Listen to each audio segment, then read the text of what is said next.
This is how founders often get manipulated without even realizing it. Many founders think manipulation looks like yelling, attacking, aggression, but the most dangerous manipulation is subtle. It's quiet, it's logical, it's friendly, it's reasonable, and it's wrapped in a pretty little package of charm. Today I'm going to show you the 5 manipulation tactics founders never see until it's too late.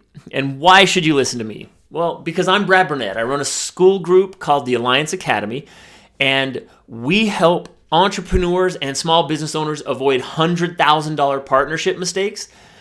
And these are the things that I wish I knew before a devastating business partnership decision.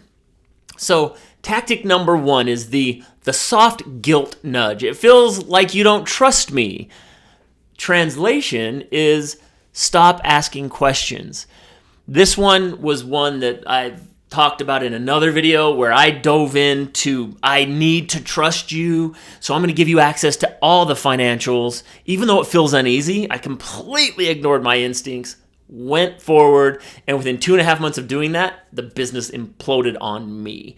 And I made that decision that ended up costing us this business, which, let's be honest, in the long run, probably better I found out after 4.5 months than after 2 years, right?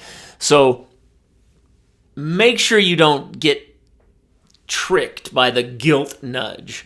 And I'm sure you're smarter than I am, so you probably won't.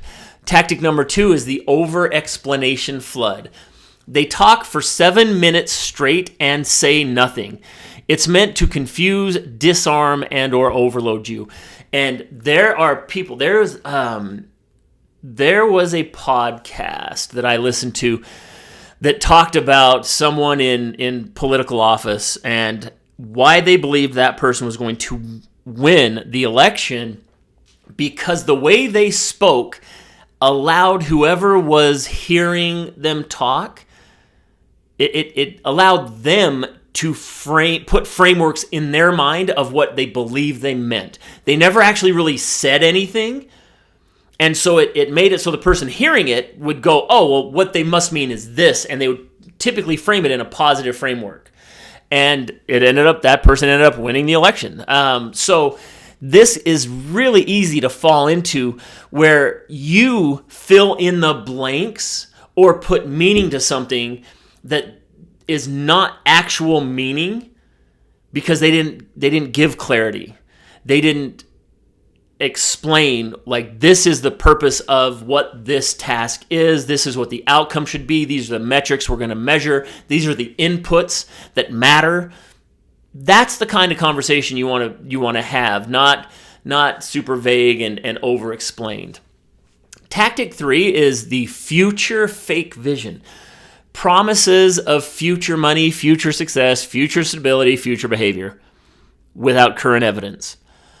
All of that are manipulators selling potential to distract from patterns. And all of these, they're here because I wish I had really paid attention to these before going into business with a lifelong friend that I'd known, not lifelong, almost 2 decades, right? And so I made mistakes on the basis of a friendship because I let my ego get in the way, thinking they would never do that to me. They've turned a new leaf. They're a better person than they've proven to be in the past.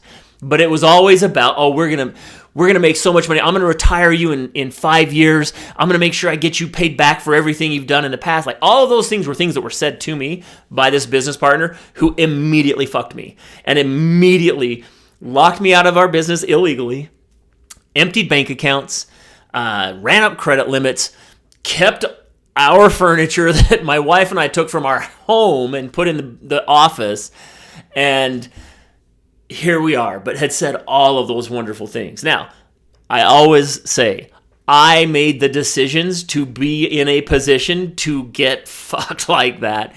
He did it for me, truthfully, not to me. I mean, I'm not a victim. I made the decisions that got us to where those things happened and facilitated it, right? So, not the victim. And in fact, I'm so happy it happened after 4.5 months, not 2.5 years. So we're okay. But All of these things were part of the demise of the business and all things I ignored. The emotional reversal. You bring up a concern, and then they make you feel guilty for mentioning it, right? It's a classic pattern of volatile partners. And so I brought up a concern one time about like I was trying to log into a software that we needed, and unbeknownst to me, they had used the facial recognition key to gain access instead of a password and an email. And so every time I went to try to log in, it was like, give me your recognition key or whatever it said. And finally, I tried everything I could think of, and I'm moderately resourceful on a computer. And I went to him and I'm like, man, I have tried everything. Do you have a minute to sit down and show me this, what I'm doing wrong? And he was like, why don't you just fucking call tech support? That's what I would do.